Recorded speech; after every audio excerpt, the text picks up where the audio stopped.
Hi, everyone.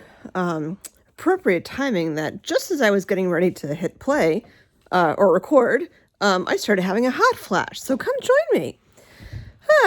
Today's day, I have no idea what, but I had my first Zometa infusion today. So I thought I would check in with y'all. I'm laying down because or you see my big purple friend here who I think, I'm not going to sit here like adjusting my backdrop because I don't really care. That's not why I do these vlogs for the backdrops. Although it's probably taking up half the screen. I shall name him Grimace. If you don't get that reference, you're probably born after 1980. And if you don't know what that means, I would say just Google it and look for McDonald's. Anywho, so I had my first Zometa infusion today. The lineup for my menu of stuff today was to have lab work done, meet with the oncologist nurse practitioner, and then have my Lupron, because I had that today too. Actually, reverse. I had the Zometa infusion first. How funny that I can't even remember. And I'm pretty sure she did the Lupron when she was done. It's so much you kind of lose track. I'm pretty sure she did the Lupron after. I'm hot. I had to sit up. Oh my gosh. Pardon my hair. I've had bad hair for like 4 days. And I'm hot. Oh my gosh. How I'm feeling right now. These are my fun stickers. Can you see this here? This is how I'm feeling. Whoops. Here's one.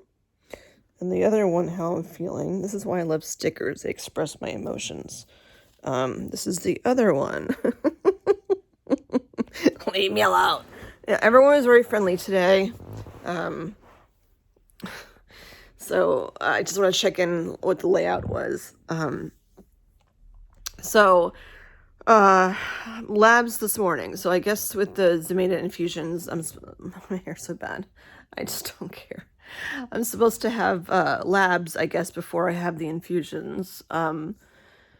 And for me, I'm having them every 6 months. I learned for 3 years.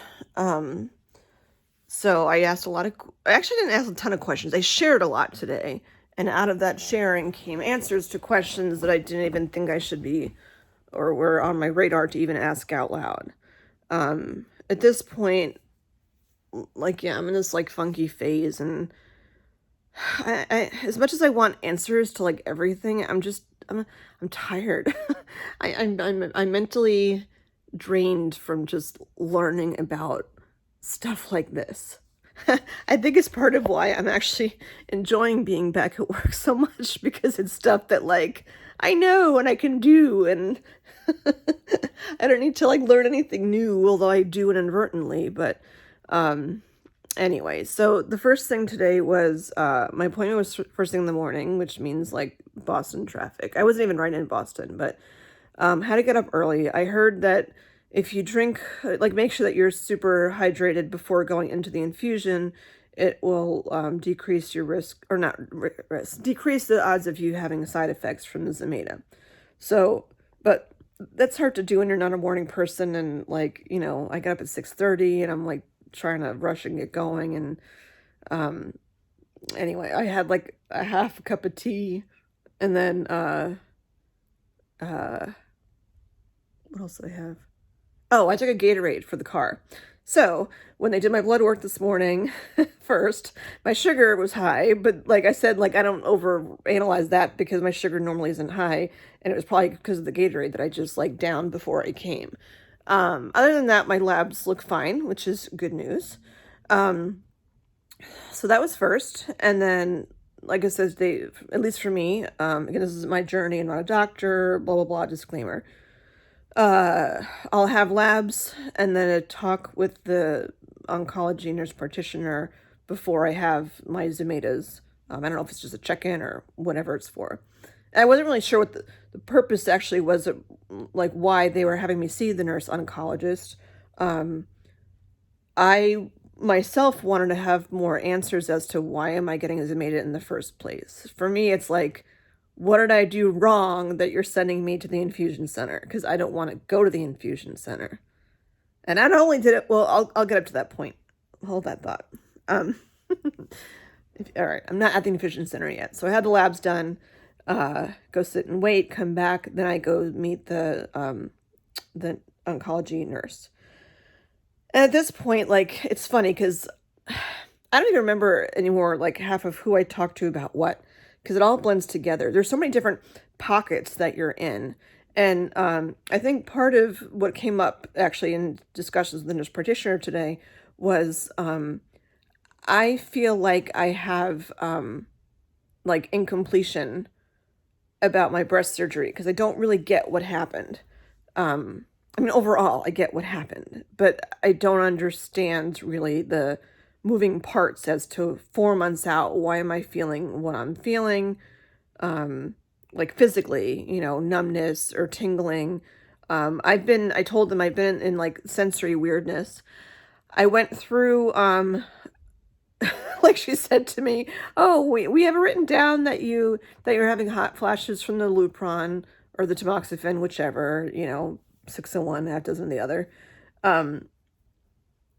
And like insinuating that was my only side effect. And I'm like, oh, no, I have a list of side effects. Would you like them? Because they're on my phone. So I'm obviously not going to read them because I have I'm looking at my phone. But I went through my list of side effects that I went through with them the last time I was there, which I guess would be the last time I saw the nurse practitioner. Did I see her? I don't know.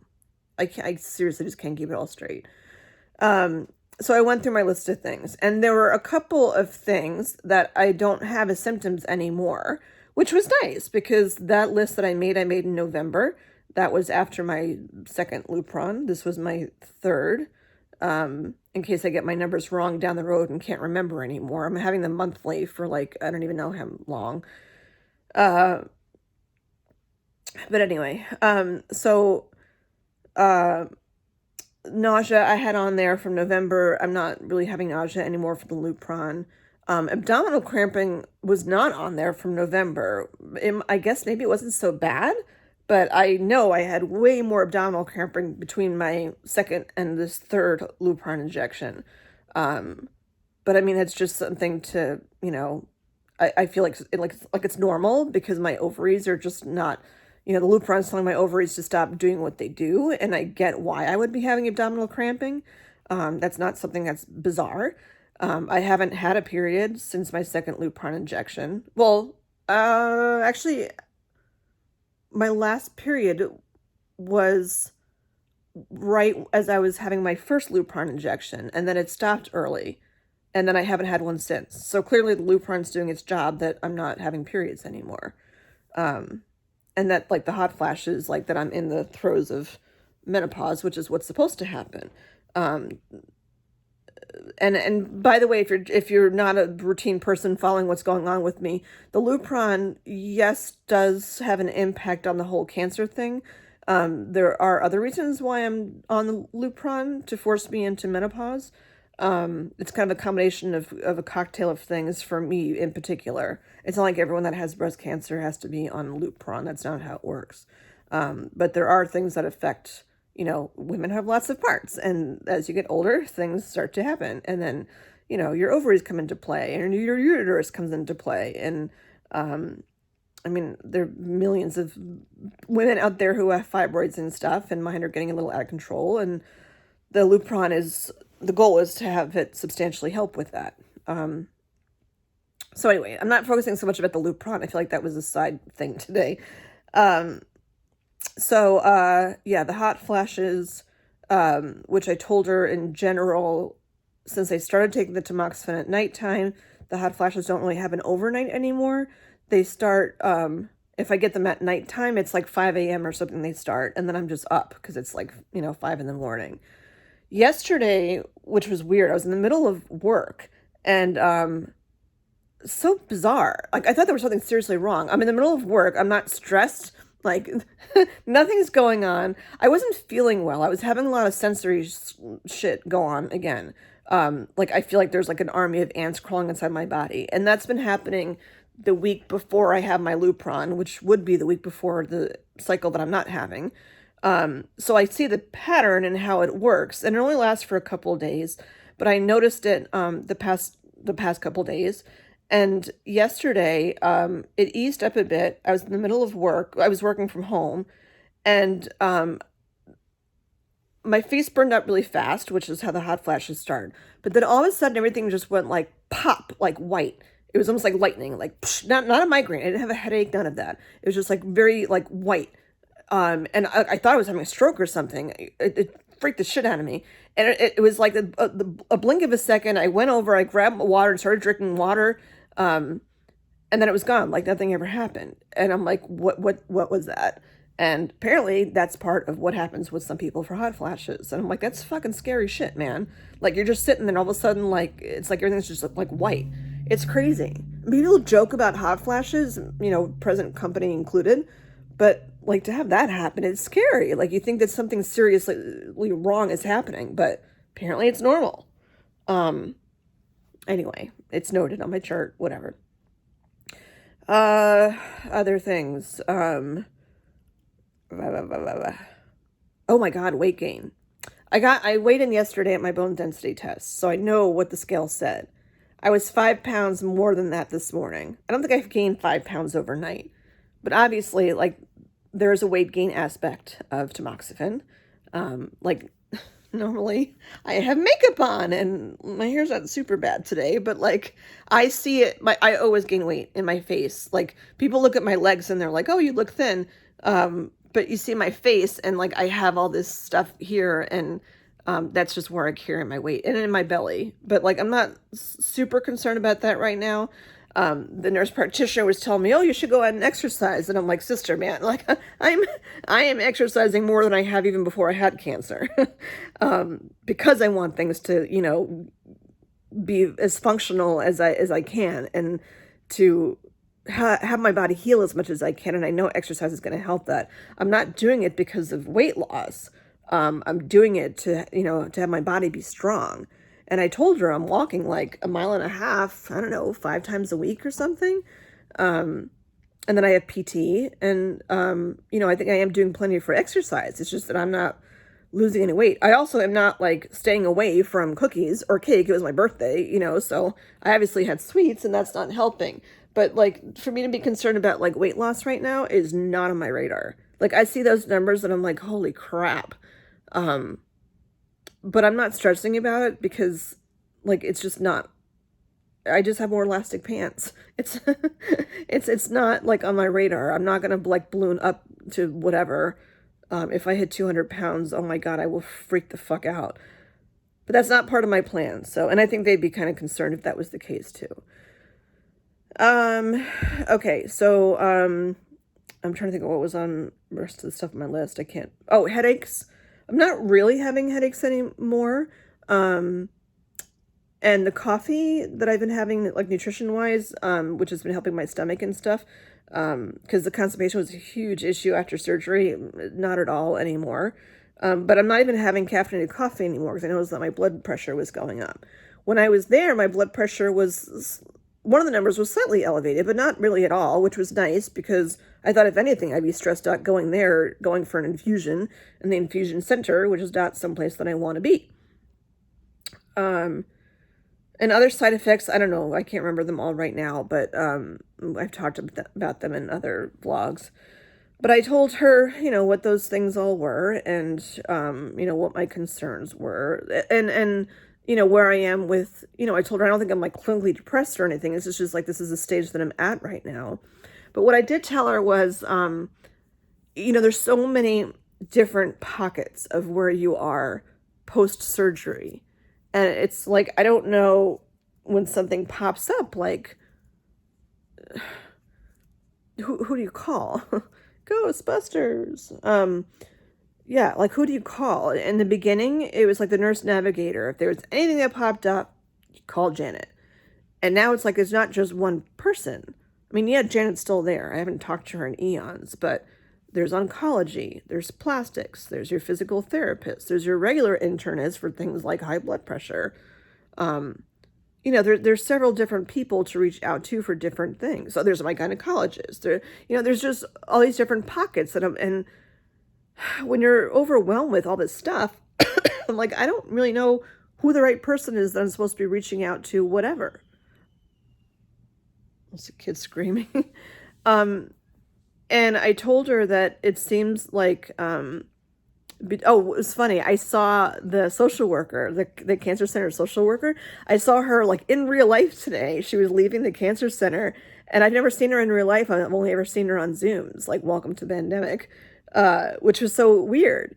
And she's like, the nurse practitioner was reading the notes from her. And I said, it seems like, they all think that I'm all hunky-dory, and between her and the cancer center psychiatrist, that I'm so great. And I said, I get that I am doing well. And there's also, these feelings I've been feeling, which I've been sharing with all you guys too. And I'm like, I'm not like super worried about myself, but like when I have these sensory things and I feel like I want to punch a wall just to make the feeling go away, I don't like that. I don't want to get to a place where I have to be concerned about myself. And I know it will go away in a couple of days, but like at the time when it happens, I just want to take a rock and throw it through a window, but I'm not gonna do that. And it takes a lot. I said, I'm not ready to fly free, even though they think that I'm doing so well. And she said to me, they'll never just go poof, see ya. That's just not how it works. They'll always be around. And if I'm not ready to fly free, then she'll tell them, don't let her fly free, because she's just not ready for that yet. Yeah. And it's funny because she brought up like other meds that I'd been on for a while. And I'm like, yeah, I don't even really know why I'm on them anymore. Like I just feel like a very different person now. And the combination of how my body is working is very different than it was 4 months ago. So I feel like I need to like go back and look at my whole body as a whole, like one piece of a functioning unit, instead of like all these different separate pockets, to see how things are working. That might not make sense to people that haven't gone through this, but like I wouldn't even understand that thought process. But I think if you are experiencing breast cancer, then like you totally know what I'm talking about. Anywho, so I mentioned to her too about my boobs feeling like concrete slabs duct taped to myself, and she's like, yep, normal, And I said, like, I know people, unfortunately, that it's fortunate I know them. It's unfortunate that they've gone through breast cancer too. And I said, there's a weird, like, almost jealousy that, like, how come my boobs hurt and hers don't? Why am I so limited still with my right arm and she's not? Why can't I be like that? I think there's always a comparison thing, particularly with women. But, like, when it comes to breast cancer, it shouldn't be that way. And I get it's all coming from me. But I'm like, I don't understand. Why can't I move like that? And why am I the one who, like, I feel like I have these freaking boulders on here, like literal hard boulders. And, I'm not understanding all of that. And I said, I don't need, I would be curious if they had a video to watch the 6.5 hours of surgery so I can understand what happened. I'm like, I just kind of want the Cliff Notes version of what happened and why am I feeling this? And I get that it's normal, but I'm ready to understand now, like, why am I feeling this? And I get that everyone's journey is so different. I'm getting to the Zometa, I promise, but this is important. Everyone's journey is so different. Everyone's body is so different in how you handle it. It doesn't make me less at all that my body is reacting the way it is. I think for like my age, I'm in decent shape. I take care of myself. I eat well. I don't drink a lot. I don't smoke. All these things to make me healthy. And I feel like I have ants crawling through me, and I feel like I have concrete slabs duct taped to my chest, and these hot flashes come on, and there's certain days, like the past 3 days, I haven't worn a bra at all. For those of you that saw me at my son's concert last night, I wasn't wearing a bra. I just couldn't. The seams are killing me. The seams on the sides hurt so much, and I'm like, I can't do it. I wore a tank top, similar to like what I have now. I had tank top and then like a cardigan over it, and underneath my armpit is just so crazy sensitive. And she's like, and some people, she's like, first of all, the nerves are cut. She goes, there's a tremendous amount of nerves that are literally sliced. So, like, it makes sense that you would be in pain. It makes sense that you would feel like you were in a bar fight. It all makes sense. There's nothing, like, not, and there's nothing shocking about what happened. It's just that some people have more nerves cut than others, depending on where their tumors are or whatever it is. So everything is normal, even though it's just, like, it sucks. She's like, some people are numb forever underneath. Like, she felt around underneath my, I put a Johnny on at one point, and it's funny because I have no, I have no, like, any, like, my humility's out the window. Like, I'll put a Johnny on and be standing right in front of her and just be naked because I don't feel like these are mine yet. I don't feel like I'm topless in front of someone because my boobs really aren't there, even though I know that they're there. I haven't gotten to that acceptance phase, like, at all. And I will, but I'm not there now. So I just get changed in front of her, whatever. Maybe it'll be different when I have my nipples put on. But she was feeling underneath my armpit, and, she was touching certain parts and asking what I can feel and what I can't feel. And it's so interesting because it's like she'll put her finger here, I can feel it. She'll put her finger like here and nothing. And it's all normal. She's like, you could regain feeling tomorrow. You could regain feeling in 3 months, 6 months, 9 months, a year. You could never regain feeling. You just won't know until it happens. So there's like no end game of what to look forward to or know what's going to happen, because there's no way. You don't know how your body is going to heal, what parts are going to heal, how they're going to heal, whatever.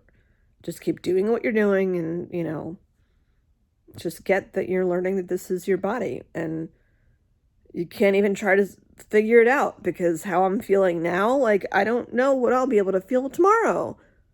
I think that's the separation between me and my body, and not being at that acceptance phase. Because, like, how do you accept a body that you don't even know, like, what you can feel? It's weird.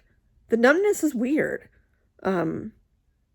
I don't know, like, it's numb, and it also feels like I was in a bar fight when you touch certain things. And she said you can feel zings, like, for the rest of your life as stuff, comes back, or with nerve endings connecting and whatever, and that could just be like forever. And I think there's just a common misconception that, like, you have breast cancer, you have your mastectomy, or both, and it's over.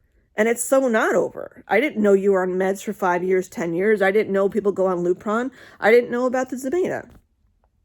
Anyway, so to finish up, what she said, I told her I feel like there's not this completion thing. And she said, would it be helpful for you to meet with the breast surgeon again? And I'm like, yeah, totally. She said virtually, but now that I'm thinking more about it, I kind of want to go there in person, even though, like, obviously I have to drive and deal with the traffic, but I kind of want to go there, because the last time I sat in that chair, I had my own boobs, and she was telling me, here's all the lowdown about your cancer and how we're going to do your surgery. And actually, it was the first time I saw her. The second time was at the hospital for surgery. But I'm like, yeah, it would help me. And she's like, well, we'll set that up. And I'm like, okay. And I feel like a ton better knowing that I can loop back around. I haven't seen my breast surgeon since the day after surgery, when she was checking in on me. And of course, you're a little loopy the day after surgery. And I remember, like, crying and stuff. It's obviously a lot. And it'll mean a lot for me to see her in person. So I do have to remember to ask to see her in person and not virtually, because I want her to take a look so she can poke and I can take a look and show her whatever. And I think it'll just help me understand my body more, like map out, what she did, what happened, and it'll just help me understand. And I think that will help me come to acceptance better about the whole process. So that was that. And then switching to the other side, she checked out, the implants and whatever. And I said to her, like, I bought these V-neck bras and they go here and my cleavage is here. And she's like, well, you can, put a bra on to bring your cleavage together. I'm like, no. If I'm going to have fake boobs, I would like to have my cleavage, not have to be, not have to use a bra to make cleavage. I'd like it to like be there. I'm not going to be like some plastic surgery, addict or something. But anyway, and in particular, which I said before on here too, when I lay down on my back, there's one, if my fingers are on my sternum, if I go to the left, there's like one spot. On the right side, it's like fine, but on the left side, it's shifted over a little bit, so I can feel like a little divot. And that divot just reminds me that like there's no breast tissue there. And then like my implant starts. And I do have a little bit of like dog ear things, which the plastic surgeon nurse told me that they could just, that's common, and they could just like nick it off, and it's fine. But the oncology nurse told me that they can take they do like fat grafting, and it's such a small area, it wouldn't be a lot of fat. They take basically fat from your thigh or something and put it into your boob just to smooth it out a little bit. And I mean, that's a pretty common thing. I mean, some people do that, and that is their implant. They don't have silicone implants. They use their own tissue to fill in, their breasts. That's a whole other thing. I mean, first of all, you have to have enough fat to fill them up. And the place that you're taking the fat from, it's pretty invasive when they're doing that. And I talked about that a while ago, so I won't get into that too much. So, all right, so that brings me to the Zometa. So, I told her I felt like I was being punished, that like I'm on the Zometa, because I'm like, I did everything you told me to do, I'm on the tamoxifen, like doing the Lupron, and I'm like, what did I do wrong that now you're making me go on the Zometa? And she's like, there's nothing wrong, which I knew there's something wrong. I had a feeling they wouldn't, like, that the reason I didn't start it right away was because, like, you're introducing too many factors at once. If you have a side effect, they won't know what it's from. And of course, that's exactly why. I didn't start the Lupron right away. Well, mostly because I didn't know I needed to even be on it. But, if you start everything at once and then you have side effects, how do you know what it's from? And even now, it's very hard to know what's the tamoxifen, what's the Lupron, what's just me being a 50-year-old woman. I don't know. It doesn't really matter so much unless something's like seriously wrong. So she said like it's very common for people to be on Zometa. She told me there was an Austrian study where they found out that tamoxifen and other medications like that cause women's bones to become weak, increased osteoarthritis, osteoporosis, and other like bone issues. So that's why, and they found that if people were taking Zometa, it kept that from happening because it strengthens your bones. So often they do them like hand in hand. And for me, she said, I mean, some people have it more frequently. For me, it'll be every 6 months for 3 years. I don't know why. I don't need to know why. I'm like, okay, that seems like fair to me. My guess with the timing, because she said something, my oncologist mentioned something too about being on the tamoxifen for 2 years before switching to an aromatase inhibitor. And I was wondering, like, why 2 years? And it makes me think that after 2 years of not having your period, like, you are in menopause. So maybe they just want to make sure that that's the case before they switch me over to an aromatase inhibitor. She asked me, like, are you still having periods? And I'm like, no, I haven't since the Lupron really started.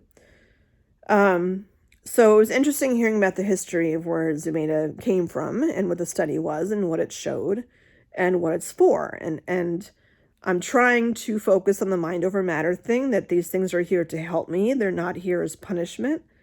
While they are reminders that I had breast cancer, I have to think of it like these are just more armies on my side. They're my allies to keep my body strong so that I don't have a recurrence of cancer, versus thinking I did something wrong and it's like a punishment. So that's just, I mean, something to, wrap your head around about thinking about why you're taking all this stuff. So I mentioned to her too that I had heard from a bunch of, vlogs or not vlogs, like support groups and groups on Facebook or whatever of breast cancer survivors, that if you do the Zometa too quickly, you have a higher chance of having side effects. And I said, I know I'm scheduled to have it for 15 minutes. And she's like, well, if you're concerned, she's like, they can move it to 30. That's not a big deal. I'm like, okay.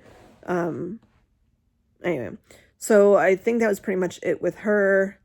Went back out to the waiting room, got called in again. It's funny, you check out from that appointment and then you check in for the next one. It's like boom, boom, boom. Went into the infusion center, and when I had my Lupron, I turned left into the little room where all that's in there is a little chair, and they give you your shot and say, see ya. But this time I went to the right. I didn't want to go to the right, and I'm very grateful that Barb was there with me, because they told me that I shouldn't drive myself to the Zomeda infusions, that I should have someone else drive me.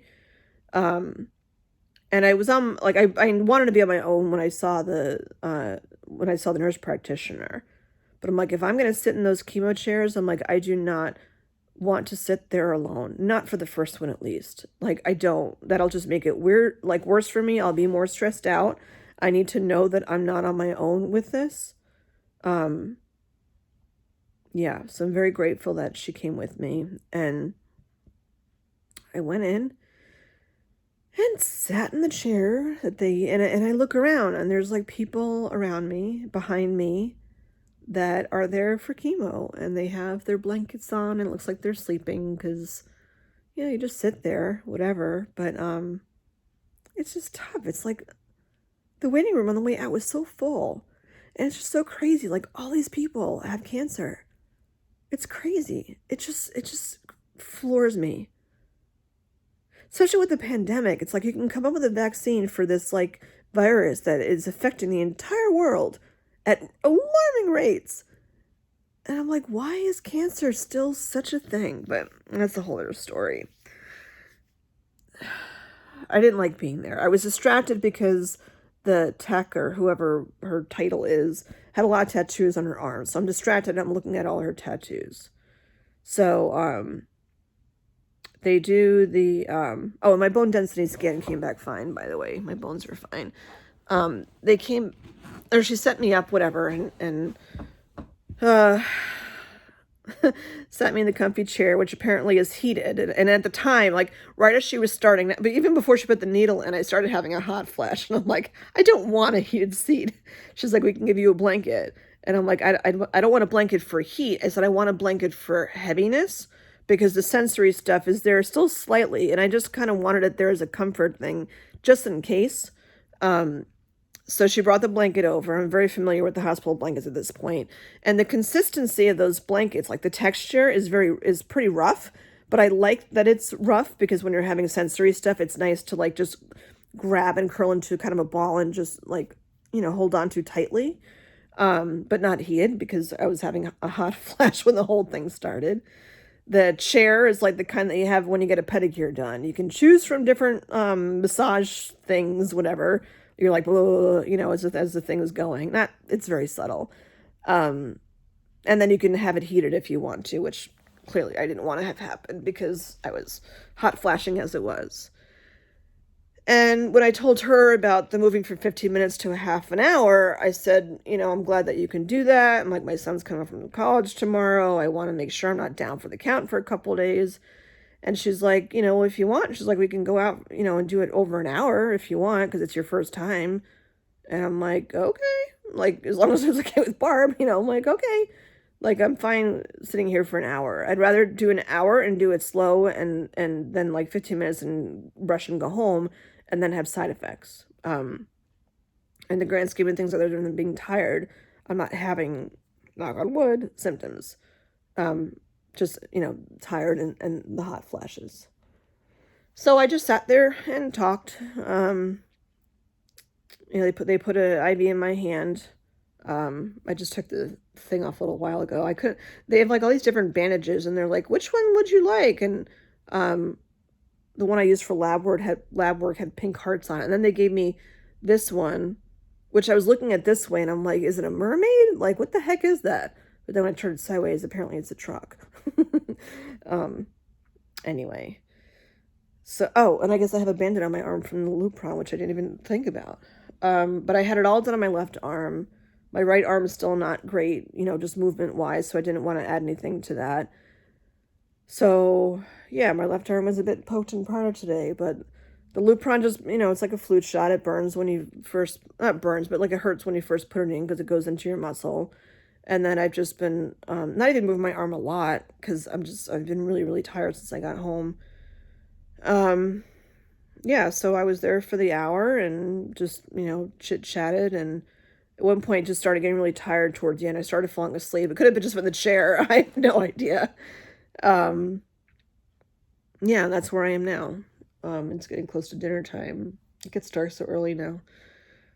So that was it. So I'm hoping that, like, it's funny because I got really thirsty too when I was there, and with COVID it's weird because, like, I didn't bring a water bottle in. I'm not going to bring a water bottle into a hospital.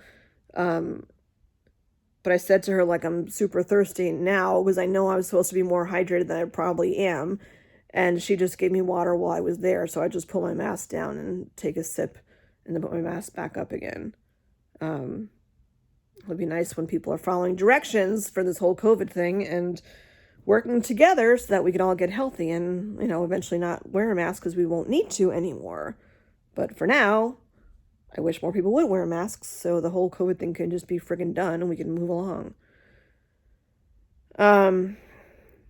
Yeah, so I was there for a while, from 8 to 10:30, something like that. And then I go back in a month for my next Lupron, have my next follow-up with my oncologist in the end of January, so about a month from now, right after, like a week or so after my next Lupron, just to check in. What else do I have? I see plastics in April, follow up with the gynecologist in March about the Lupron, and then have the next Zometa in June or July. She said July when I was there, but now that I count, July is the 7th month, and if it's 6 months, it should be in June. So, at that point, I started, like, phasing out. I know it'll all be in the gateway, so I can just look for it there. So, hopefully this is it. She said if you're going to have symptoms, it would be, like, the first 24 hours. I would hope that means, like, I'll wake up tomorrow and be okay. Hasn't impacted, I'm tired, but it hasn't impacted work. Like, I can still pay attention and get stuff done for work.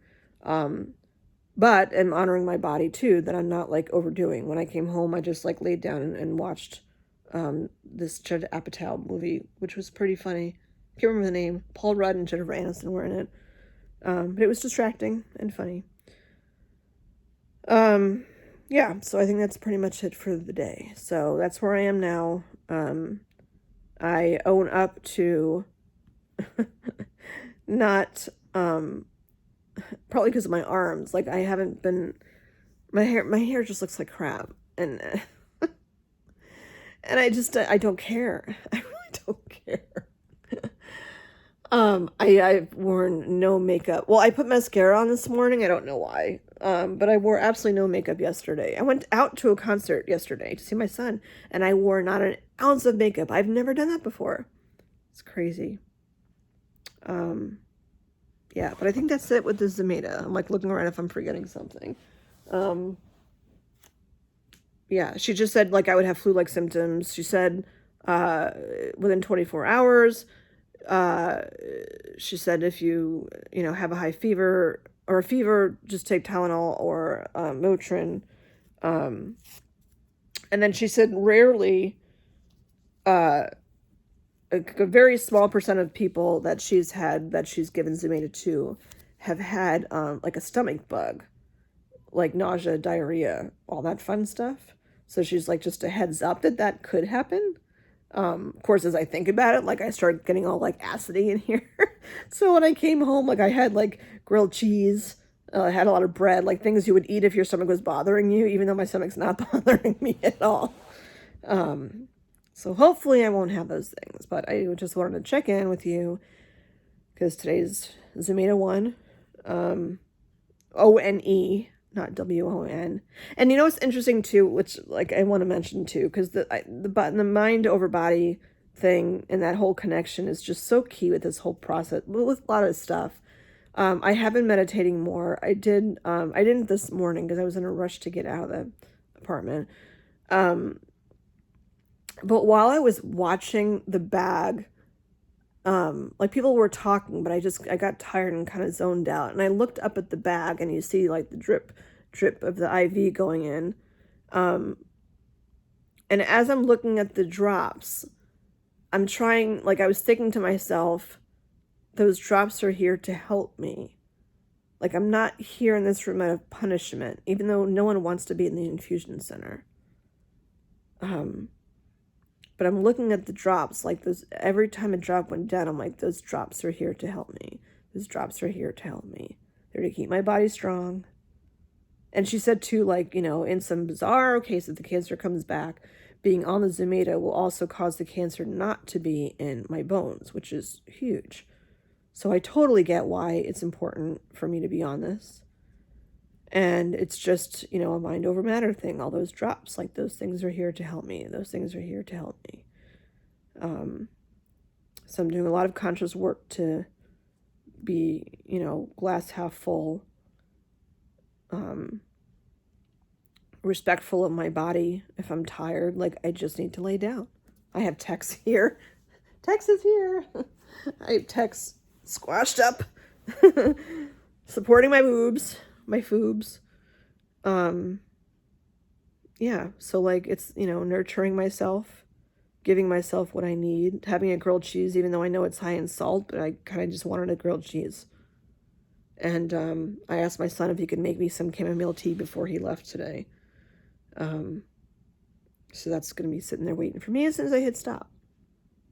So, yeah, so that's Zometa number 1. I will only have 5 more of those ever. I wonder if I'll be vlogging in 3 years. I don't know.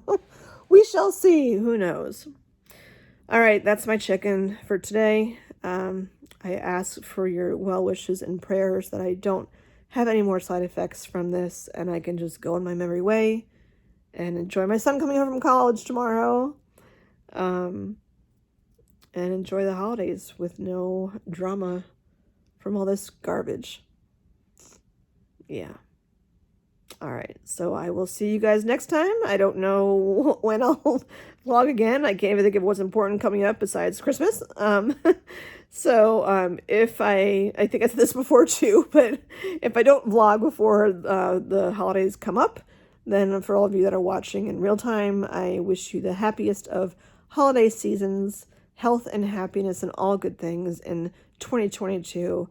And hopefully we will return to a safety standpoint of the world in 2022 where we can see each other in person and have the world be a healthier place. See you soon.